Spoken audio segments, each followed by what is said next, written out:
The Rings of Akhaten, the first story contributed to the series by Neil Cross.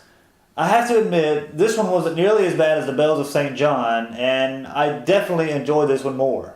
The pacing of this episode was much slower, and I liked that. It was more in tone with the likes of the original series.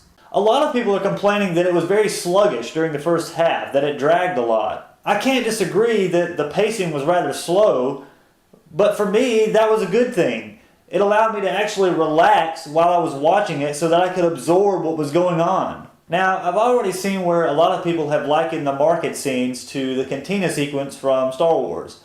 Obviously, I saw this relation too, but it didn't really bother me that much because this is not the first time we've had a location in Doctor Who that was full of strange-looking aliens. Places like this go back as far as the end of the world with the Ninth Doctor, so this is not really a biggie for me. I was actually glad that for once we were at a place that was completely cut off from anything to do with Earth whatsoever. Plus, the Doctor mentions that he's been to this place before with his granddaughter Susan. And Clara gets this look on her face like, what the fuck? You know, just like Rose did and Fear Her when the Doctor said that he was a father. I just love when those companions get a slap of reality in their face like that. I also liked how there was a space between the walls in front of the tomb door where you could see stars. And obviously you could tell that it was done on a soundstage. But for me, that was one of the things that made the original series so enjoyable. I mean, yeah, we could tell that it was just a backdrop with stars on it. But let's be fair, set design isn't what your average viewers are paying attention to.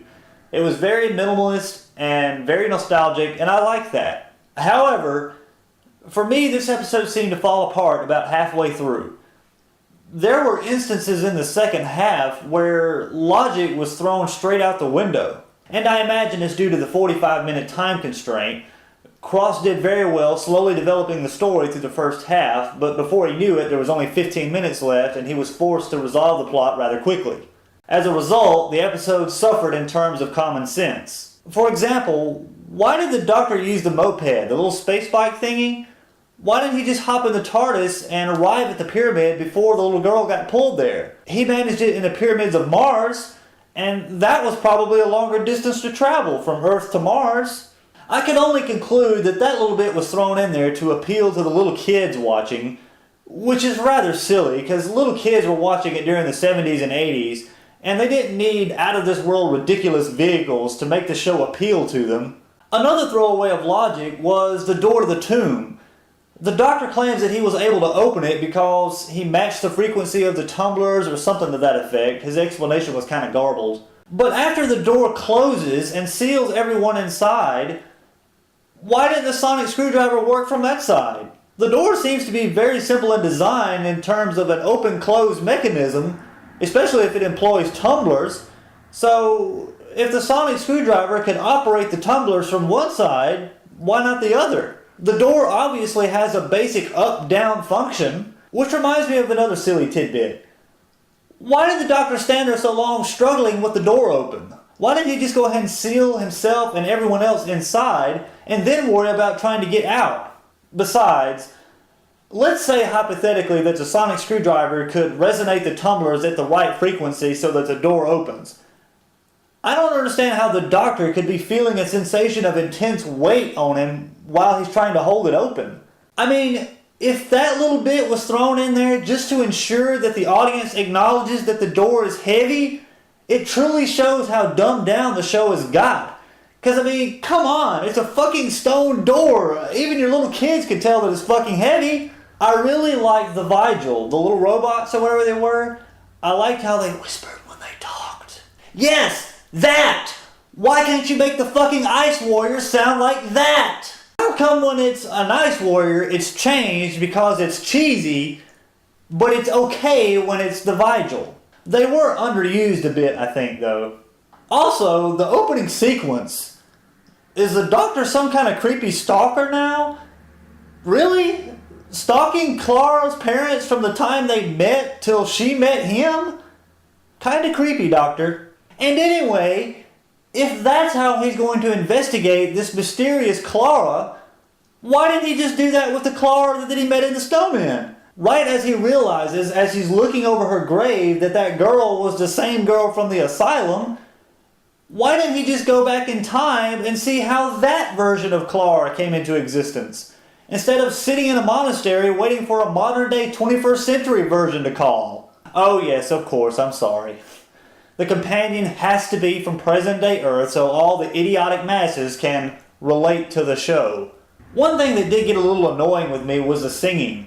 There was actually one time in the episode where I thought to myself, well, shit, this is a bloody musical. Really? This is the same thing that happened in The Christmas Carol, where singing saved the day. And by the way, how was the little girl singing able to be heard on a rock that's floating hundreds of miles away? And let's not forget that there's an empty vacuum of space between the pyramid and the town, so sound can't travel. Plus, the Doctor and Clara managed to cross the expanse on the moped without any kind of artificial breathing apparatus. So much for the science part. Also, I think making the sun the main villain was a little overboard. The episode would have been terrific if you had just let the mummified god be the main villain. I mean, if they had just made the mummified god the main villain, it would have felt a lot like traditional Doctor Who, reminiscent of Pyramids of Mars. But the minute they threw the sun thing in there, it was over for me. I also hate episodes where the Doctor gets all preachy like Captain Kirk. He did something like this in The Doctor's Daughter. Plus, it kind of downplays the whole point of the scene since he goes through that whole song, dance, and sermon and it doesn't even affect the monster. Then there's the resolution. Okay, let me see if I read you correctly. The sentiments and memories of a 1,000-year-old Time Lord who has traveled the universe and the spectrum of time from beginning to end is not enough to satisfy this beast's hunger. But the memories and sentiments of a leaf presented by a 20-year-old human is? The companion saves the day once again. No thanks to blatant logic. And actually, the resolution completely defies the laws of nature. How the fuck are those people going to survive now without a sun? Aren't they pissed off that the Doctor just destroyed their only source of light and heat? At the end of the episode, Clara makes a comment back in her home time that something looks different. Now, this could be because the sun was destroyed, or more likely it's alluding to the following episode. The Ice Warriors may have changed the past and fucked up the future, which still makes no fucking sense, because the Ice Warrior is on a Russian submarine in the Cold War, and the story is set up as though that event always happened in history. So, how could things have changed? Finally, something that's just eating at my soul. Why the fuck does a companion come home for dinner now after every adventure? What's wrong with staying in the TARDIS for the duration of the season? The Doctor has stated many times, even in the original series, that he could return the companions to the time right after they left. So no one that the companion was associated with in their home time period would ever know that they were gone. So it doesn't really matter how long the companion travels with the Doctor. They don't have to come back home after each adventure. Oh, what's that? Is that the TARDIS phone ringing? Hello? It's the Doctor. What's that? Ice Warriors are loose on a Russian submarine in the Cold War? Alright, just hang tight. I've just got to zip back over to the 21st century and pick up my companion, and then I'll be on my way. Click. I think that's about everything that I could find with this one. Definitely better than last week, but not much better. I'd say 6 out of 10. And that's only because the first half was decent, and then it got to the singing and the whole thing just fell apart. This episode is one of the two that I predicted in my preseason thoughts video would be one of my favorites for this season. In that respect, I didn't enjoy it as much as I'd hoped, but if what we've seen so far is anything to expect from the rest of this season, I have a feeling that this is going to be the least shitty episode of the season, which would have to be my favorite. So, onwards to next week with Cold War.